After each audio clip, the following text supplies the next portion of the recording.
خود کو کیپٹن بھی لکھتے ہیں فوج میں، یہ پھر وہاں سے بھگوڑے ہو گئے فوج سے، پتہ نہیں کیوں ہوئے، اس کی بہت سی وجوہات بتائی جا رہی ہیں، لیکن یہ ڈسکس کرنا مناسب نہیں ہے۔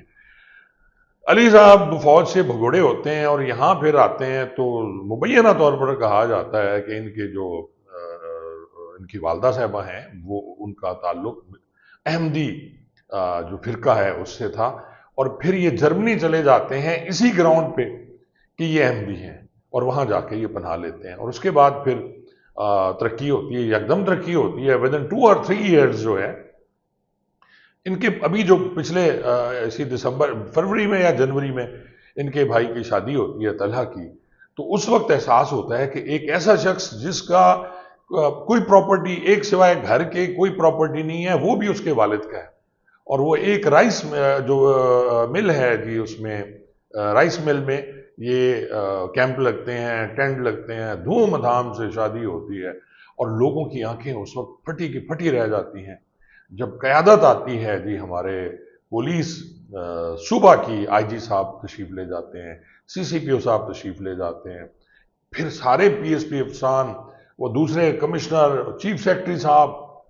4 دن مسلسل یہ جاتے رہے جی اس شادی پہ، یہ ہمارے افسران، پتہ نہیں کون سی گدڑ سنگی ہے ایسے علی سہیل صاحب کے پاس، سارے پریشان تھے، مجھے بھی یہ خبریں ملی ہیں، بس ٹھیک ہے ان کا ذاتی مسئلہ ہے جی، جا رہے ہیں، 4 فنکشن کون اٹینڈ کرتا ہے، مہندی کا بھی کر رہے ہیں، قوالی کا بھی کر رہے ہیں، ولیمے کا بھی کر رہے ہیں، نکاح کا بھی کر رہے ہیں، جیسے سگے بھائی کی شادی ہو میرے افسران کی۔ ویسے میں نے جرت کی تھی ایک دفعہ اپنے افسر کو بلانے کی، ڈی اے جی صاحب کو اور ڈی پی او کو، جب میرے بیٹوں کی شادی تھی کوئی نہیں آیا تھا، وہ ہماری شادیوں میں کوئی نہیں آتا، لیکن ایک ایسا شخص جس کے پاس دولت ہے، کوئی نہیں پتا کہاں سے دولت آئی ہے، اس کے پاس جانا بنتا ہے جی،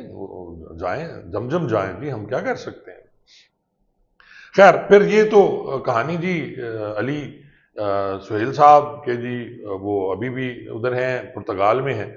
اچھا، اب پھر یہیں سے جو جی خب کبھی نہیں بڑھنی تھی ناظرین، اب آپ کو سارا پتہ ہے، میں تفصیلاً آپ کو نہیں بتاتا، کہ ایک آر او صاحب ہیں جی، محمد اقبال، کوئی سنگھیڑا کہتا ہے کوئی سکھیرا کہہ رہا ہے، تو جو اقبال صاحب ہیں ان کی کرپشن کے چرچے بڑے عام ہوئے، اور ایک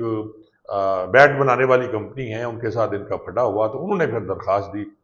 اب کون ہاتھ لگائے، یہ آر او ہیں۔ اب یہ جو اقبال سنگھیڑا صاحب ہیں، جب الیکشن ہوتا ہے خواجہ آصف کا، یہ اس وقت آر او تھے، پھر سمڑیال میں جب ضمنی الیکشن ہوتا ہے اس میں بھی آر او تھے، ایکسپرٹ آدمی ہیں اپنے کام کرنے میں، جو آر اوز کے الیکشن میں ہوتا ہے، سب کو پتہ ہے۔ اقبال سنگھیڑا بڑے خاص آدمی خواجہ آصف صاحب کے، اور خواجہ آصف صاحب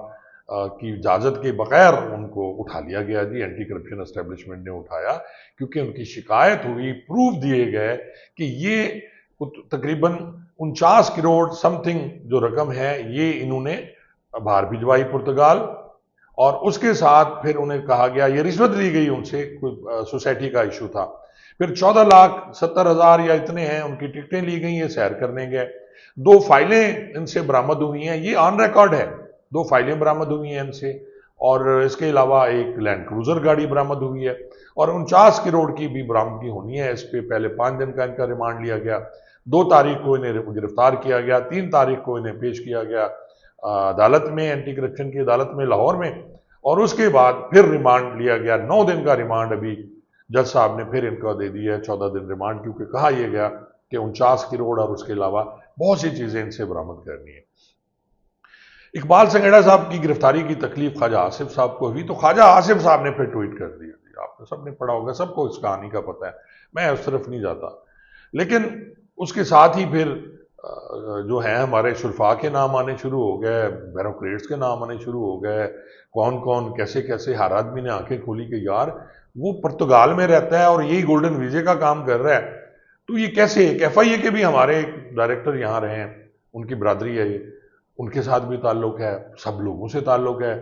اور لوگ ایسے جاتے ہیں جیسے وہ کہتے ہیں نا کہ مکھیاں جاتی ہیں گڑ پہ، یہ ایسے علی سہیل صاحب کے پاس جا رہے ہیں، سب نے اسے بچہ بنایا ہوا، گلے لگا رہے ہیں، بہت سے افسران کے ساتھ تصویریں ہیں،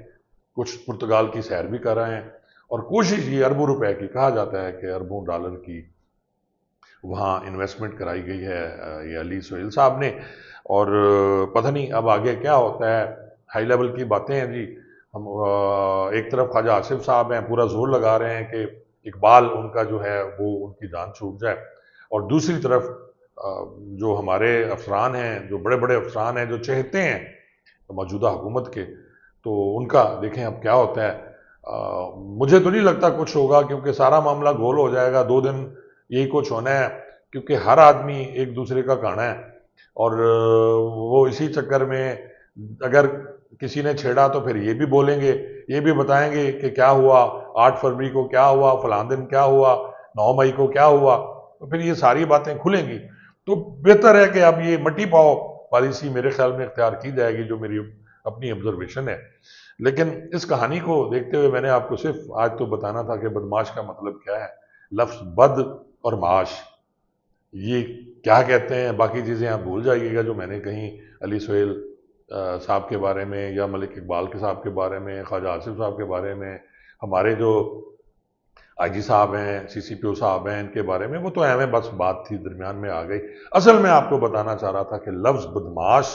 کے معنی کیا ہے. آپ بھی ڈکشنری کھولیے، فارسی کا یہ لفظ ہے، اور اس پہ بیٹھ کے تحقیق کیجئے، اور نیچے کمنٹس میں آپ ضرور نے لکھنا ہے کہ لفظ بدماش جو ہے اس کے اور کیا کیا معنی ہیں، اور بدرویہ گان جو ہوتے ہیں وہ کیا ہوتے ہیں. بہت بہت شکریہ.